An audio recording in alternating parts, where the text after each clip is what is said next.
Quando você olha nas Escrituras, a cura e o perdão de pecados estão muito conectados. E é por isso que acredito que as pessoas lutam tanto com a condenação, a culpa e a vergonha. O perdão de pecado e a cura são como um casamento nas Escrituras. Bendize o Senhor, ó minha alma, e tudo que está em mim, bendiga seu santo nome. E não esqueça dos seus benefícios, quem perdoa meu pecado. E Tiago capítulo 5, algum dentre vocês doente, deixe-os pedir oração, faça os presbíteros orarem sobre eles, ungindo-os com óleo, orando a oração da... E a oração da fé, e não óleo, a oração da fé salvará os doentes, e o Senhor o levantará. E se ele cometeu algum pecado, ele será perdoado. Não diz que ele está vindo por isso. Ele está dizendo que o fato de que eu curei é o fato de que eu o perdoei.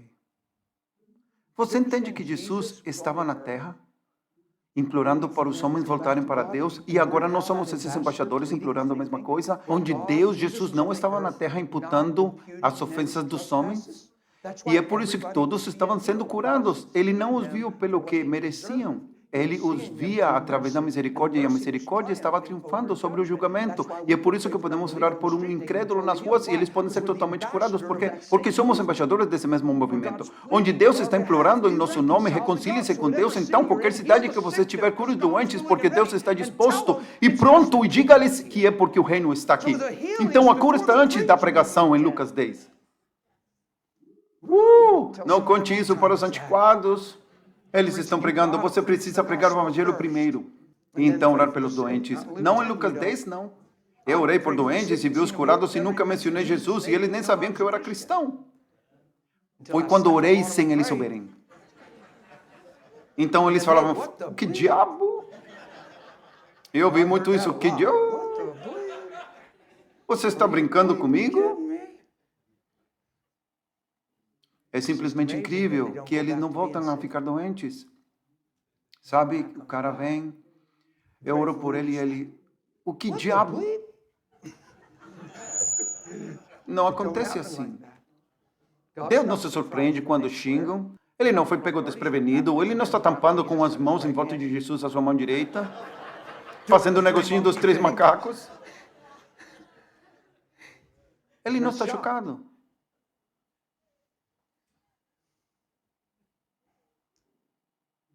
Quando você ora pelos doentes,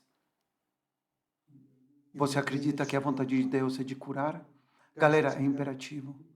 Se você jogar isso fora nas grandes discrepâncias e argumentos de hoje, e você compromete isso e joga fora que acredita que a vontade de Deus é curar, se você ver minha mãe morrer, e não a vejo curada, e agora digo que não é a vontade de Deus curar todos, nem minha mãe quando morreu, e eu vejo aquilo através da avaliação analítica, em vez de crescer nele em todas as coisas até a medida plena da estatura de Cristo.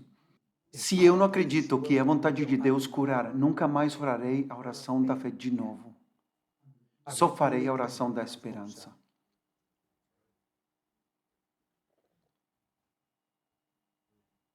O Evangelho veio sim e amém. Não sim e não, mas sim e amém. Paulo disse que viemos com este evangelho e ele veio sim e amém, não sim e não. Jesus disse que seu sim seja sim e seu não, não há meio termo. Qualquer outra coisa é do maligno. Então, talvez ele faça ou talvez ele não faça. Você nunca sabe a vontade de Deus. Vamos orar, a cura pode acontecer.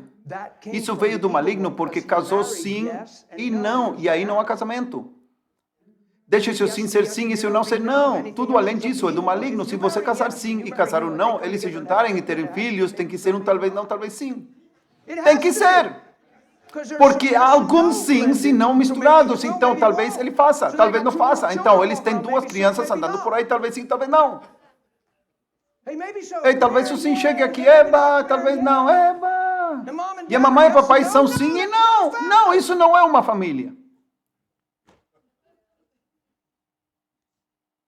Paulo disse que quando eu cheguei a vocês, vim em carne ou vim pelo Espírito de Deus que está comigo. Então deve haver um sim e um não.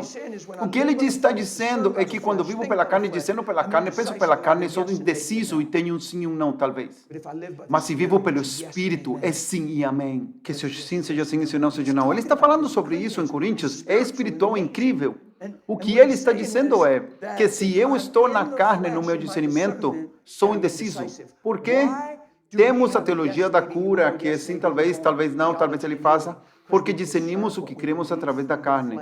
As pessoas que não foram curadas, as pessoas que oramos pelas pessoas que já jejuamos e dizem, orei, citei as escrituras, eles não foram curados na hora da vontade de Deus. Então, pessoas com uma pergunta número 1 é isso. É uma pergunta muito ampla, porque as respostas podem ser muitas, e geralmente é porque estamos crescendo nele. E se a vontade de Deus é curar, então por que nem todos são curados? Essa é a pergunta que não quer calar. E tipo, você olha na sua Bíblia, e foram todos curados quando Jesus orou. Qualquer um que pediu para ser curado, alguém por quem ele já orou, não significa que ele curou todos. Mas todos que pediram e todos por quem ele orou foram sempre curados. Ele já disse a alguém para arrumar mais fé? Ele alguma vez disse, menino, teria sido ótimo se isso tivesse acontecido, amigo. Se você realmente estivesse preparado e pronto, que tal jejuar alguns dias e na volta do meu caminho de Capernaum, e se você puder falar comigo de novo e tendo fé em seu coração, isso pode acontecer, amigão. Jesus já disse a alguém, isso está acontecendo com você para que Deus possa te ensinar uma lição, para que Ele possa te fazer crescer e amadurecer. Por que estamos dizendo isso? Então, temos esses livros na igreja. 30 razões pelas quais os homens não são curados. Então alguém apareceu com mais 3 e agora nós temos 33 razões pelas quais os homens não são curados. Então tomou o lugar das 30 razões pelas quais os homens não são curados, mas Jesus nunca teve esse livro no seu bolso. E se você abraçar uma dessas 33 razões, você subverterá a fé em sua vida para o resto da sua vida. E a única razão pela que escrevemos o livro é porque estamos explicando nossa experiência e o custo da verdade que nos torna livres. Jesus não tinha esse livro. Vamos parar de seguir essa nossa experiência. E vamos parar de fazer da nossa experiência nosso Senhor. Ok? Seus discípulos oraram por um homem, um menino epilético, quer dizer, que não foi curado pelos seus próprios discípulos. Eles fizeram um milagre 7 capítulos antes, quando saíram 2-2. Claro, eles fizeram, porque acham que o homem foi até lá, porque a palavra já estava na rua, esses caras também estão fazendo isso. E ele não conseguiu achar Jesus, então foi os homens que já estavam fazendo aquilo. Mas quando oraram, ele não foi curado, não foi curado. O homem veio a Jesus, logo que voltava do monte da transfiguração, e disse, oh, Senhor, tenha misericórdia do meu filho, ele é epiléptico, cai no fogo, e ele é isso, ele é aquilo, e entrando disse, eu levei aos seus discípulos, e eles não conseguiram curá-lo. O que Jesus disse? Vocês, geração infiel e perversa, parece intenso. Espero que ele estivesse sorrindo. Com quem ele estava falando? O pai, o menino? Ele estava falando com seus discípulos. O que ele está dizendo? Ele está falando que está pronto para ir. Ele vai para o pai. Ele está revelando o plano de como vai morrer e ser crucificado, e eles continuaram tristes, e ele diz, no terceiro dia eu vou ressuscitar. Em momento nenhum ele disse, no terceiro dia eu vou ressuscitar, e eles disseram, o quê? Vai ressuscitar? Tudo que eles ouviram foi morte. Porque eles estavam petrificados pela morte, pelo medo da morte, que era um excelente mestre. A morte era um mestre. Então, quando ele disse que iria morrer, tudo que ouviram era que era morrer. Quando ele disse que iria ressuscitar, eles não conseguiram ouvir que ele ia ressuscitar, porque estavam presos em que ele ia morrer. O que ele está falando quando diz, geração perversa, quanto tempo devo estar entre vós? Quanto tempo vou ficar entre vocês? Traga um menino para mim. Ele está dizendo, galera, não vou ficar aqui muito mais tempo. Eu disse que eu vou para o Pai. Estou ensinando vocês, me sigam, estou enviando vocês 2 em 2, estou dando autoridade a vocês, enviam todos vocês. Dylan, estou prestes a entregar-lhe o bastão da nova aliança, Novo Testamento, igreja, e assentar-me à direita do meu Pai. E se você acreditar em mim, as coisas que eu faço, você vai fazer, as coisas maiores, porque eu vou para o Pai. Então você está pegando o bastão e precisa entender isto. Então traga o menino para mim e preste muita atenção. O que ele fez? Tirou o demônio fora e curou o menino imediatamente. Deixa-me fazer uma pergunta. Ele corrigiria seus discípulos se eles não tiverem autoridade para curar o menino? Ele só iria falar, galera, eu aprecio o seu zelo, mas cara, você acabou de sair de uma virada, essa era para mim mesmo. Ele os corrigiu? Adivinha o que eles disseram? Eles ficaram a sós e adivinham o que eles disseram? Mestre, por que não conseguimos curar o menino? Adivinha o que ele disse? Por causa da sua incredulidade, geração perversa, mente torcida, corrompida, pensando que ele estava falando sobre o que falaram em enxergar, ele está falando sobre o que está acontecendo aqui. Eles disseram, por que não conseguimos curar o menino? Ele não disse porque o pai tem uma maldição geracional sobre ele, precisa se arrepender e o menino está pagando o preço porque ele é o seu primogênito.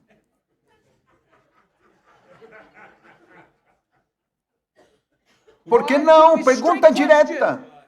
Por que não conseguimos curar o menino? Porque vocês não acreditam. Ele está realmente dizendo por causa do que vocês falam em ver e em entender de nosso Pai e do seu coração e do seu amor. E ele diz, mas na verdade eu te digo. Mas na verdade eu te digo. Se você tiver fé, você, como uma semente de mostarda, dirá para a montanha, move-te e ela vai se moverá. Olha, e nada será impossível para você. Então, você acabou de perder sua mãe. E você está deitado na sua cama chorando. Jesus se manifesta. Você fica, uau. E ele vem e você diz, por que minha mãe morreu? Por que não a vi curada? Ele chega e diz, ouça Jim, certo? Ouça Jim, é por causa do que você falhou em enxergar. É o que acontece aqui algumas vezes. Está tão perto, tão pessoal, emoções, entende? Mas Jim, eu estou dizendo, isso se você ver o que eu vejo, você fará o que eu faço. E Jim, não há nada impossível para você. No entanto, esse tipo de pensamento, esse tipo de apreensão, esse tipo de, sabe, isso nunca sairá da sua vida. A menos que você continue orando e jejuando e fique perto de Deus para que Ele se torne a revelação da sua vida. Deixe-me fazer uma pergunta. Foi a vontade de Deus curar o menino? Jesus só faz a vontade daquele que o enviou? Então, se Jesus curou o menino, foi a vontade de Deus curar o menino? Sim. O menino foi curado quando seus próprios discípulos oraram? Ou foi a vontade de Deus curá-lo? Ele foi curado quando eles oraram? Mas não foi a vontade de Deus curá-lo? Então, por que quando as pessoas não são curadas, vamos direto à vontade de Deus?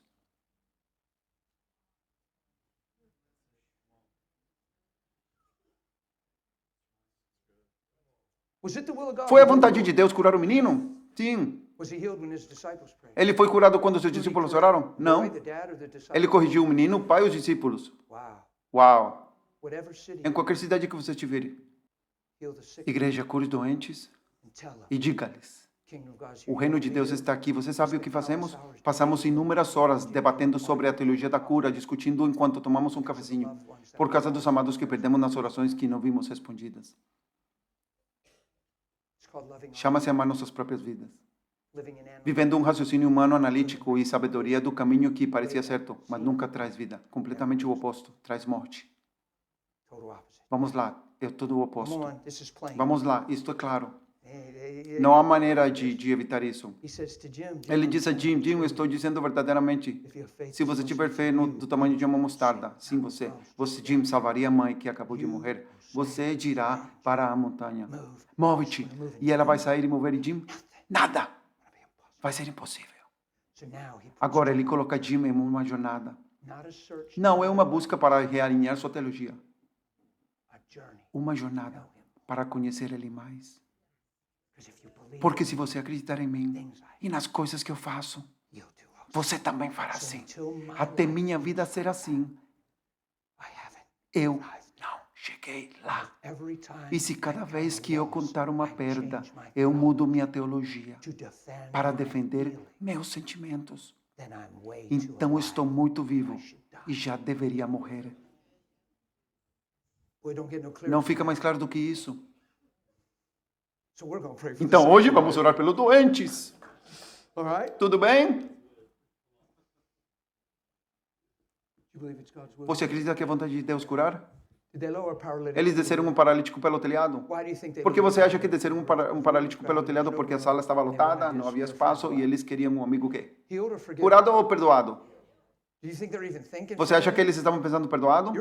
Você está arrancando o telhado, você está descendo seu amigo, o negócio é sério. E você está tipo, rapaz, vamos levá-lo porque esse cara é intenso e as pessoas que ele está tocando são curados. Se podemos levar o Jimmy lá, Jimmy vai conseguir andar. E estão arrebentando, estão arrancando o telhado do cara. E Jesus faz o quê? Ele é incrível. O menino deitado, seja lá no que for, que onde ele está deitado. E ele diz, tenha bom ânimo, filho, seus pecados lhe são perdoados. Jesus, você está brincando comigo? Não, ele não está brincando. Ele está ensinando. Eles não desceram um menino para ouvir seus pecados lhe são perdoados. E provavelmente eles estão pensando, como nós estávamos pensando, ok, que tal subir Jimmy melhor? Bem, alguém vai me enviar um e-mail, como você sabia que o nome dele era Jimmy? Isso não é bíblico. Ah, não. Você não faz ideia do que as pessoas enviam pelo e-mail.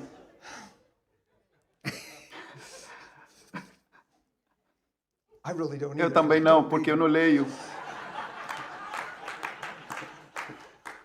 Minha menina que os lê me conta algumas coisas, então eu lhe peço para parar e ela diz, então tá bom.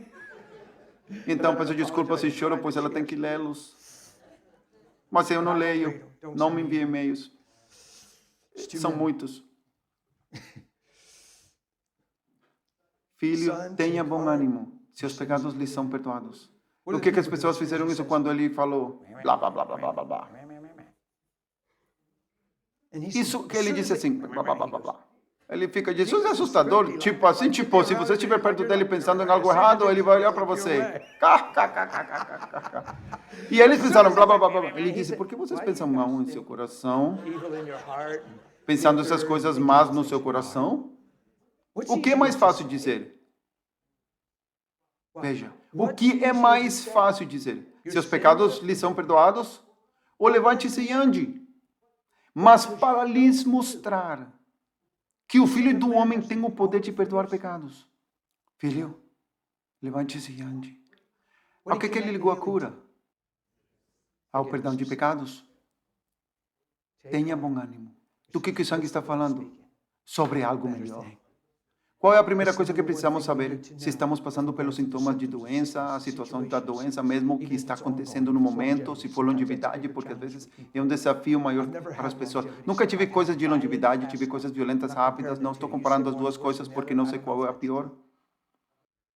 Tive coisas violentas de feitiçaria, onde era tipo, eu pensava que eu ia morrer, mais dor do que pensaria que poderia sentir no meu corpo. Coisas de bruxaria que já passei por tudo isso no Espírito Santo. Sai daquilo como um louco. Tipo, não, eu sou melhor do que tudo isso. Tipo assim, eu nunca mudaria nada que passei. Jamais negociaria por nada. Porque construiu algo em mim. Me convenceu, eu tenho minha própria história de Nabucodonosor, tenho meu próprio terceiro homem na fornalha de fogo. Não preciso mais acreditar em Shadrach.